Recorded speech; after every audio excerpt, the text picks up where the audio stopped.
What is up, all you beautiful peeps? As per usual, welcome back to the Esports Rewind podcast, the weekly podcast. We talk about esports gaming, maybe some Twitch stuff here and there. Thank you all for watching, and it should be a good one. You went away last week. Yeah, I missed a couple things, maybe. I don't know. You possibly missed the biggest week in gaming we have seen all year long. As per usual, we start out these episodes by reading comments. Thank you guys for leaving comments. We love comments, okay? And we also end episodes by reading them as well. One from Colin last week says, I've been listening and trying to find a good esports radio on, and for close to a decade, glad I stumbled upon you guys. Talks about all these, wow, that's a long comment. I feel like I found something just in time for the upcoming Halo seasons to follow along with. I've been away from the world of esports since the gambling scandals, and it seems like you guys cover the latest news on it well. Thanks, guys. You're welcome, Colin. Hey, anytime. And we will certainly be covering Halo when it happens. Yes. Then Michael, of course, I had to choose Michael's because it was nice. He said, Hunter, you're underrated and handsome. You deserve more merch. I especially want to promote that last part. You deserve more merch. I agree. That is not the last time a comment will be wrong on 2 or 3 different bounds. But we hope you guys all enjoy, and let's get into the craziest stories we have seen in quite some time. Probably the biggest story that you missed this past week when you stepped away and I stepped right back up to the mic. That's going to be Dr. Disrespect. Yes, now announcing not only has he known the reason for a few months as to why he was banned by Twitch, even more so going on to state that he is going to sue, quote unquote, the F out of Twitch. But a lot of people ask me, do you know the reason? Yeah, I do know the reason why now. I've known for months now the reason why. And I'll just say this right now, champs. There's a reason why we're suing the out of them. Okay? Obviously the biggest story of the last week, but I mean, then after that, we are going to talk about what else happened. But when it comes time for streaming news, this was gigantic. He apparently knows he's going to sue him. And why would he choose now to speak up about this? I also wonder why would, I guess, Twitch choose now to let him know the reason? Or like, why did it take so long even for Doc to? Which you have to speculate, maybe he did know the whole time. Or did Twitch even let him know? I mean, there's even his response on this just seemed, maybe it's curiously timed because the lawsuit's taking a next step and might actually be filed. Or this seems like a right. I mean, obviously he was advised by legal, I assume, that he could say this. Right. So why speak up now? I don't know if Twitch is all of a sudden over a year later going to be like, oh, here's the reason. Maybe they sent one of those little forms that they decided to Doc about it. Like, oh, by the way, and it's like, this is all it took the whole time. Because now that we told every other streamer that they should know the reason, here's your reason. Right. I do think it has to be planned at this point of, not planned as in like, oh, this is when we're going to announce that we know, but planned of, okay, we've talked about it. We feel good saying that we are in, a legal battle now with Twitch, but you have to wonder, where is this going to go? Who have we seen win against Twitch? Phantom Lord? Yes, and that was about it, at least publicized. Yeah. And even that was a minor victory, but a victory nonetheless, in which he is now further trying to be unbanned by Twitch, I believe. If you guys don't know the Phantom Lord case, that's a heck of one to go back on. But when it comes time for recent ones, there was also that other random viewer of Twitch. Remember, apparently he filed a lawsuit against Twitch because the female streamers were causing him to not be able to stop doing something. I can't say any of the lawsuits. It's really gross and we'll get demonetized. But if you guys know, that one did not even make it to court. Right. Yeah, I think at this point, we're just going to, I can't see either one of them giving up because there's going to be such huge publicity for either side that we see that I feel like Twitch is going to fight this just tooth and nail, the same as Doc's going to. Because imagine Doc wins this and people are like, oh my gosh, Doc won against Twitch. They were wrong for whatever they did. Or if Twitch wins it, and then they can finally, put the nail in the coffin for the Doc stuff. I mean, you have to imagine Twitch has no choice in this, with Doc saying he lost out on 8 figures, so at least $10 million. I think he's going to fight it no matter what. And if you're Twitch, you likely have to respond. So I think we're all kind of just hoping, hopefully this is an inkling closer to knowing and to whatever unravels next. But Twitch versus Doc has officially reignited. And one that you and me talked about a while back when Dexerto first broke this, and I think a lot of people predicted the fact that Hecz, alongside OpTic, would part ways with NRG eventually. Well, it's now finally coming to further fruition. It was actually brought to us by Esports, Jacob Wolf, CDL Intel reporting this one. Some gigantic news over this past weekend, and yeah, it seems that OpTic is now going to be trying to part ways with NRG, and it will be Dallas Empire, that being Envy, to step in and acquire the OpTic brand, thus leaving the Chicago Call of Duty spot now up for sale to a third party. I was losing my mind on Twitter when this happened. Obviously, you probably got like 8 notifications as soon as it happened, but it is absolutely insane to me. And I think the biggest point I want to pull out of this, you knew this was coming, is that the fact that OpTic, the name of OpTic, has so much value to it that even the Huntsman would go away for OpTic to come back. And now Empire might go away for OpTic to come back is insane. Think of like the brand of Empire and how valuable that is already. Yeah. And then OpTic might come back into the picture and they're like, oh, we'll just toss Empire out and use OpTic. I mean, you think about the amount of transfers alone, and OGLA was technically the OpTic brand, but that's another one that got the Nixnay. Right. It doesn't necessarily count, but then, of course, you kill off the Huntsman, which was the single most popular. And then, like you said, I mean, Empire, just based off success and what they've built so far, I would say a top 4 valuable brand itself, and everyone's just going to give it ironically the Huntsman X and be like, you know what? Hastro's like, this is my dream. We've wanted to do this for quite some time. They've always been friends, Hastro and Hecz. For me, it leaves so many questions on Andy Miller and NRG side because I have to imagine, I mean, we all know this is not a clean cut. This is not going to be something that's mutually parted and probably going to be both parties are happy with each other. And so I want to see what Hecz has to say when everything does go down. I want to see what Andy has to say. We've known this for some time. They stopped doing their podcast. Some other things picked up here and there. And you just always thought with the only ability for OpTic's branding to be around the Call of Duty spot, and if you're NRG, you don't want them anywhere else because you have your own branding. We knew it was not going to work out in the long run, but now there's just so much left to wonder about. I feel like last week even we were speculating, I think it was just in the office when we were talking about stuff between NRG and OpTic of how is this going to play out, because what if, you know, if you're Andy Miller and Hecz comes to you and says, hey, I don't have all of that money that it's actually worth at this point, what do? You don't sell it to Hecz because it's worth a certain amount. And so then Hecz has to find, you know, this other funder, which happens to be Hastro in this case, to pay for it. So I think it's just a tricky situation. I was blown away by what roster changes seem to be happening at this point. I mean, for me, someone like Krim being a free agent is wild, in that he's not going to be an OpTic or Empire. Not free, restricted, but Restricted I mean, you have someone like Envoy on the other side who is free because of those contract deals. I mean, it's crazy. Not, of course, people got to pay for Krim, but to your point, he was the face of your brand. So it's pretty crazy. Now, also mentioned in the article as well is that Hecz had the option. We knew this as well, trying to find investors, trying to find funds to actually purchase back the slot from Andy and NRG, but that went through. So Hastro steps in and goes, how about you just, you don't need all that funding. We're just going to acquire you and you come help us with our spot. And now you have, and again, this is just outside looking in. It looks like NRG is now left with a spot, no brand, and having to build their own team if they even want to pursue Call of Duty. So things, I mean, man, it's going to be rough, I imagine. I think one of the things I'm most excited about is I feel like this might escalate some trash talk to another level between LA Thieves and whatever this team is going to be, because you already have Hastro button heads with people like Courage, and now and Nade Shot, and then you have, of course, the friendly rivalry that is Hecz to Nade Shot and the X OpTic, you know, kind of triangle, vibe. And so there's this weird thing going on. I feel like it's just going to get better and better, but I'm not sure how much I love the name OpTic Dallas. It's a little weird to say. I mean, with them, you never know. It could be Dallas OpTic, but they tend to, I guess they might switch. They get to do whatever they want, it seems. But yeah, I mean, lastly, you talked about rosters. I think when it comes time for Crim6, we're still waiting for Krim to speak up on the Hook situation and how poorly that went down. And, you know, he apparently sending cease and desist or really wanting to speak out, maybe even against legal advice. So when you're someone like Crim6 who gets gutted by OpTic, then you come for Hastro and you win him a title, a CDL championship. And then you hang around and they gut Clayster, but the next following year you get gutted just for them to go back with OpTic. If you're Crim6, I mean, I know he gets a lot of flack, but you have to have some sort of mental fortitude to be told this, I think, year in and year out, that you seem to be the guy that people cut. You're the fall guy. It just, I can't imagine what he wants to be saying right now. Which is crazy to me because Krim is one of the biggest entertainers in the game, I'll say, which is so valuable to brands today. We've seen it time and time again.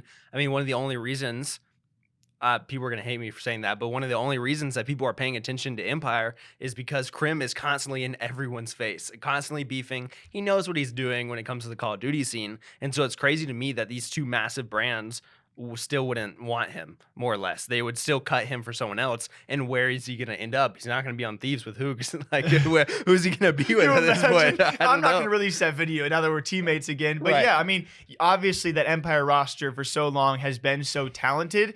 But you look at the younger guns; they're quieter. And Crimsix is your face, and he's your guy he's the talker. And like you said, he knows exactly what he is doing. So is a supposed merger between Envy, aka Empire, and OpTic. What's going to go down with that roster, and of course those free agents or restricted free agents coming away from the deal. And what will NRG say on this, as they are now supposedly stuck with a CDL spot? And who wants in the CDL? We don't even have to dive into that. No. Cloud9, United, everyone's baiting as well. Call of Duty scene, stay tuned. A lot is happening. We didn't want to give you guys back-to-back streamer news, but even in the esports / gaming realm, this is possibly the biggest announcement of the entire year. And I know the doc stuff is pretty rival to that at the same 3 day. Same week. I mean, who would have freaking guessed? You wake up and you never know what's going to happen. NRG, speak of the devil, the last story. Well, they're back in the Fortnite space and in general for content creation with a huge announcement, that being the return of Daequan and Hamlinz, who were both missing for around, 15, 16 months, over a year from the space. And out of nowhere, thin air, NRG and Grady Reigns, they go, you know what? We want them, and we're going to take them right from TSM. What's up, everybody? We are back. And we are in the NRG Thoom House, baby. Yes, sir. This is a 24,000 square foot estate. And we call this house a Thoom House because it's a term we made up on stream. One day some music was blaring. Dun, dun, dun, dun, dun, dun, dun. Something came to my head. I think it's wild that people are still so excited about these two coming back at this point. It's been in a good so way. long. In a good way. Yes, exactly. Like, it's been so long that they have been in the scene and they're constantly, taking care of themselves, doing what they need to do, and they come back and people immediately are just so pumped for them. And I personally, I can't wait until we get to see their streams.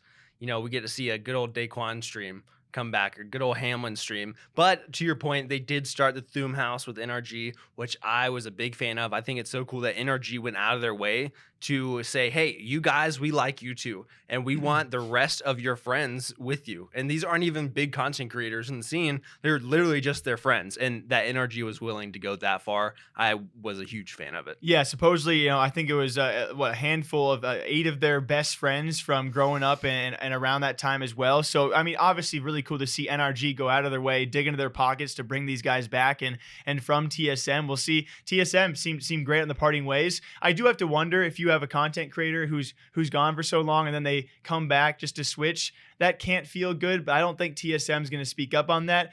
But you or me, we go away for 12, 13, 16 months. We're just forgotten. All right. We can just wrap it up. We'll have to go, work some other kind of job. These guys come back and they're as popular as they were when they left. So it is crazy to see. And even more so, we talked about that house, right? A $7 million content creator and streaming house here in Las Vegas, 14,000 square feet, I believe, for they and the boys to just kick it back and Thoom. We were trying to get the same house. They just barely outbid us. Like it was like neck and neck. We were for literally a while. signing the dotted line, and then Day and Hams come in, and we're like, you know what?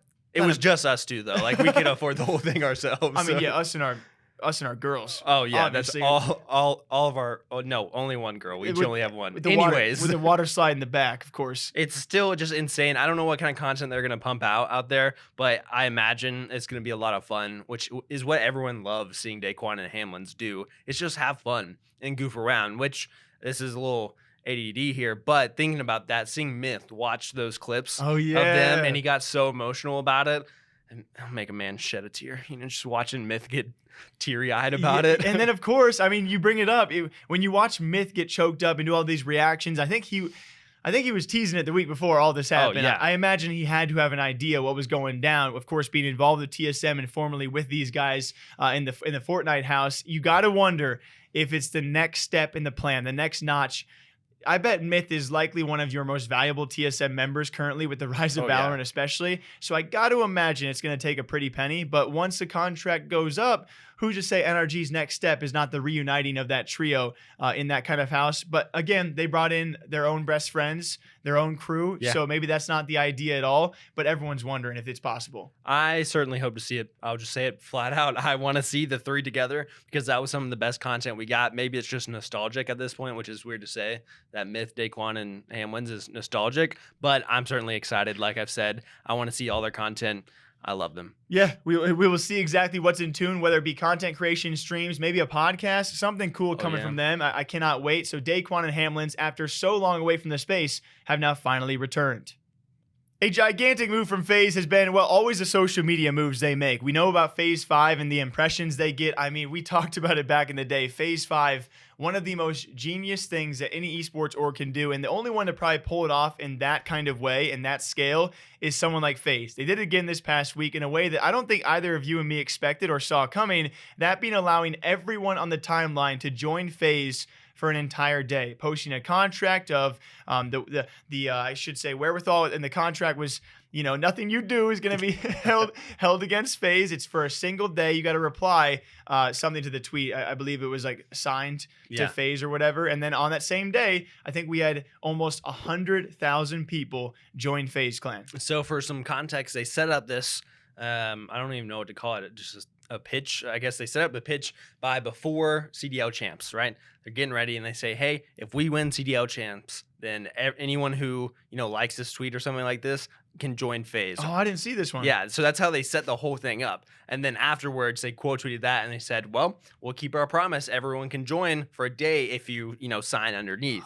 And so that just makes it even more brilliant to me that they were probably thinking about all this, steps and steps in advance, which say what we want about FaZe, all the stuff that goes on. But I agree, their marketing, it's insane. They have more interaction on social media than anyone else does. I mean, FaZe 5, like you said, exploded, and now this exploded. We had McDonald's replying to them and changing their name on Twitter. Yeah, because of that recent partnership as well. But I'm pretty sure we had people that were signed with other orgs. Other orgs changed their names. It's like, everyone likes their impressions and their clicks, and yes, it's a joke. But for FaZe, it's like these are impressions, these are clicks. It's clearly working as well. To have over 90,000 people just joining an organization, even as a flimsy joke, it does go a long way to reach a larger audience. And if you're a free agent, if you're an upcoming content creator, player, pro, streamer, and you're not signed to an org, every single one of them was like, I joined FaZe. I did it for the clicks because, it's a fun thing to do that we all enjoy partaking in. And it's just so genius. I didn't even know they tied it back to CDL as well.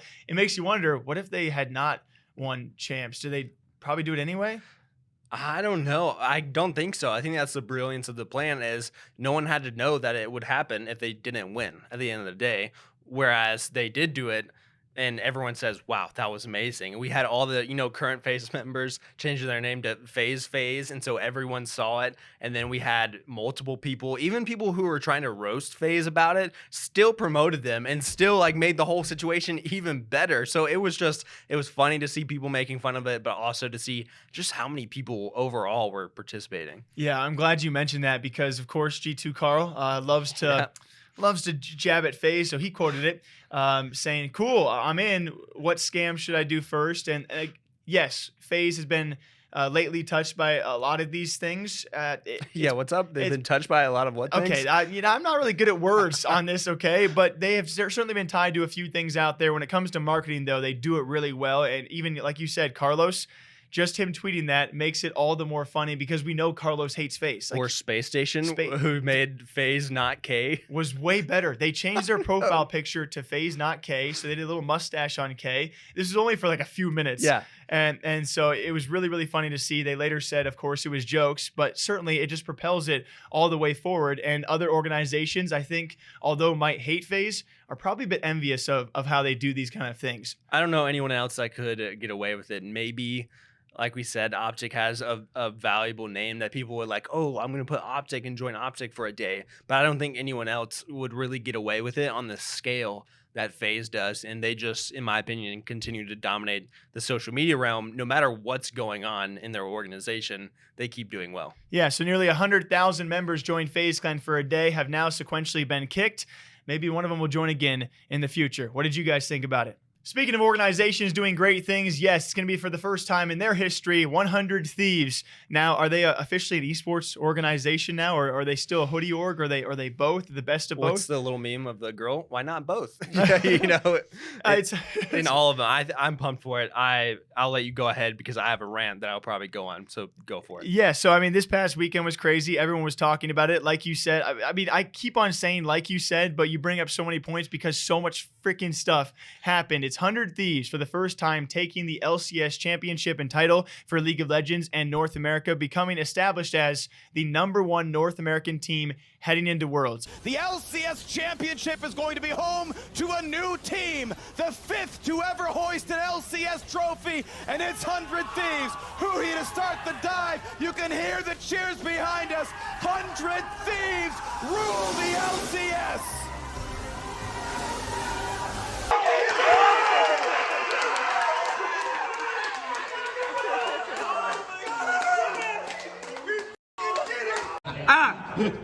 Tell everybody at 100 Thieves, besides a couple people from content, that tomorrow's a day off for everybody. You didn't expect that. I don't care. It's a national holiday. A lot of doubt, a lot of flack over the past many years. I believe it was 2018 the last time they did make it, and all of this around the past year to 2 years where they've been riddled as this joke of an esports organization. They only have content creators. They notoriously, by Envy Hastro, ironically calling them a Hoodie organization and combating this a lot. They had left CSGO. They were not in Call of Duty. All of a sudden, you turn this tide so quickly with the rise of their Valorant team. Unfortunately, leaving CSGO, but they returned to Call of Duty. And now with this, when it comes for League of Legends and taking this title and the fashion they did it and the road they took to do so and the dominant victory over Liquid in the grand finals, I mean, they're officially an esports organization. They can do more than sell. The fashion they did it, that was good. I caught that. Get it? Because they're an apparel company. I'm not going to try to do it again. Any single time that somebody tells you that you're only a Hoodie and you haven't won any championships, just remind them the amount of championships that you won at OpTic. Well, and then we won multiple championships, 100 Thieves. That's what I'm saying. We won 2 majors of Call of Duty. We won multiple Fortnite tournaments. I mean, people might not count those or whatever the case may be. Won this Valorant tournament, First Strike, a major right there. We've only been around for 4 years. Yeah. We're not even 4. We were 3 years in 4 months. Yeah. And people are talking about, yo, why have you won a championship? You know how hard it is to win in League of Legends when I got these teams spending $8 million on a roster in a year? Yeah. Bro, they can't, and that's not even including buyouts. Okay, what I want to say here is so many people like to hate on us for saying we suck up to 100 Thieves, but I feel like this is the one time that people can actually celebrate them, because if you have paid attention to anything in 100 Thieves the past couple years and watched Nadeshot talk about League of Legends, I just get so excited that they actually won the LCS this year, because you'll see multiple clips of him on his stream or even in that interview with Hecz where they're talking about League of Legends or just esports in general and the organization of 100 Thieves, and Nadeshot gets so heated, and you can see it in how he talks about Passionate. it. Yes, heated, passionate, definitely, where he says, man, it's so hard in League of Legends where people are spending $8 million, a year on their roster, but how are we supposed to compete with that? We're trying, and then finally they did. Of course, they dropped a nice little check on Abadage this year, and probably on Reaper too. I don't think we know that number for the contract, but we got to see them pick up a player that they've been looking at for a while, and he said they've been watching for a couple years and that they wanted,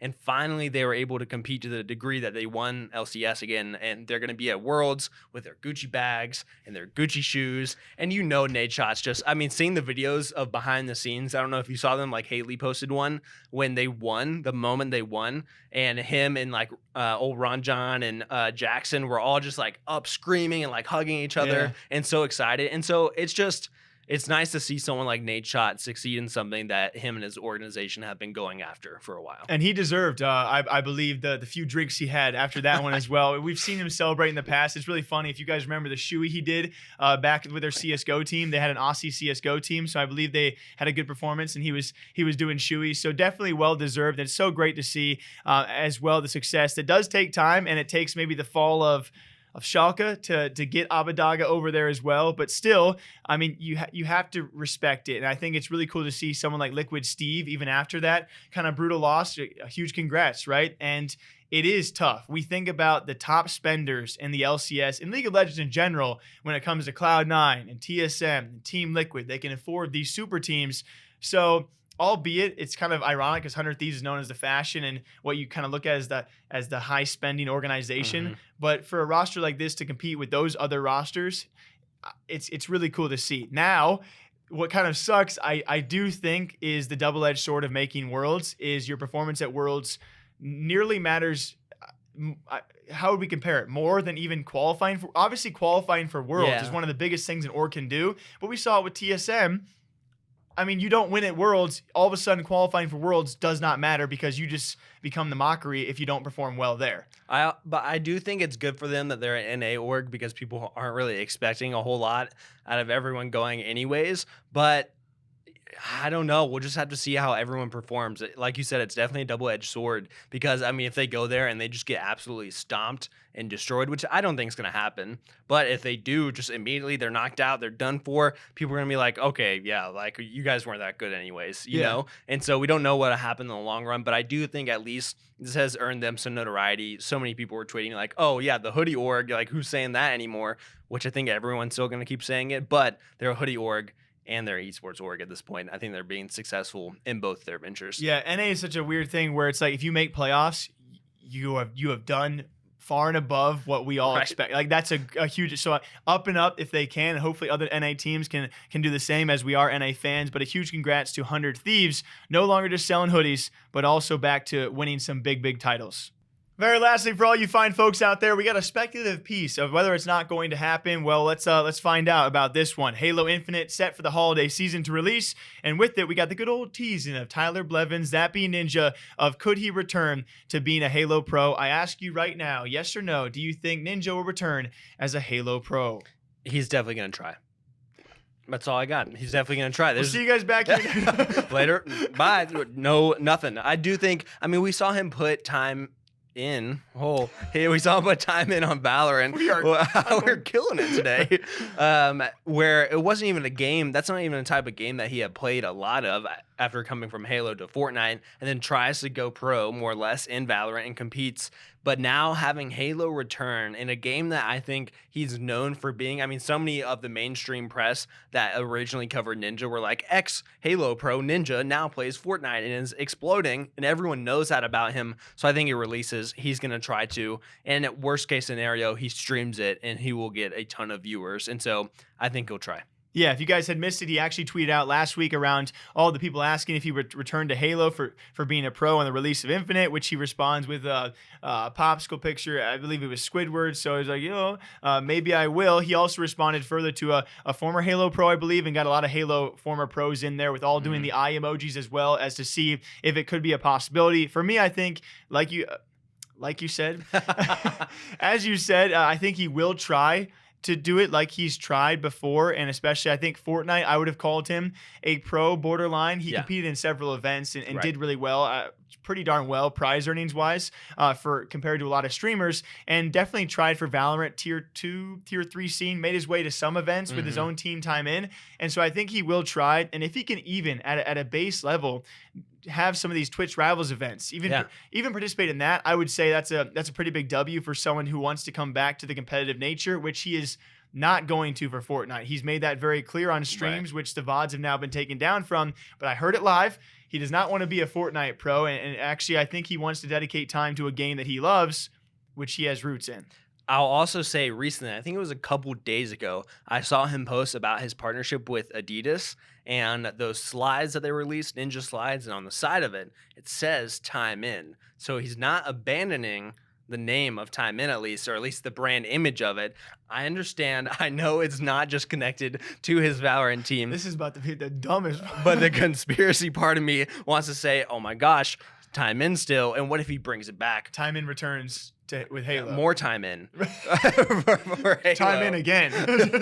We still have time. We're going to keep going. He should have done like an intermediary like between Valorant and this. Should have been like time out and then time in again. It seems like though, I mean, we've talked about him streaming so many times right now where he doesn't seem to really enjoy streaming or what he's doing. And what he does stream is like old Final Fantasy stuff and big Fortnite events for the viewership. And so I have to imagine he wants that competitive game that he's really going to enjoy. And Halo seems like the best thing for him at this point. And it seems like the game that can fully, I mean, Toxic Ninja to a degree, but he's not Toxic Ninja. Yeah. And so a lot of people love it. A lot of people hate it, as we talk about anybody in the space. But if you really want the return of full-on like Rage Ninja, I feel like Halo could be a great title chance for it. And again, he's got roots there. So Ninja teasing a return to Halo as being a pro player. Do you guys think he will or not?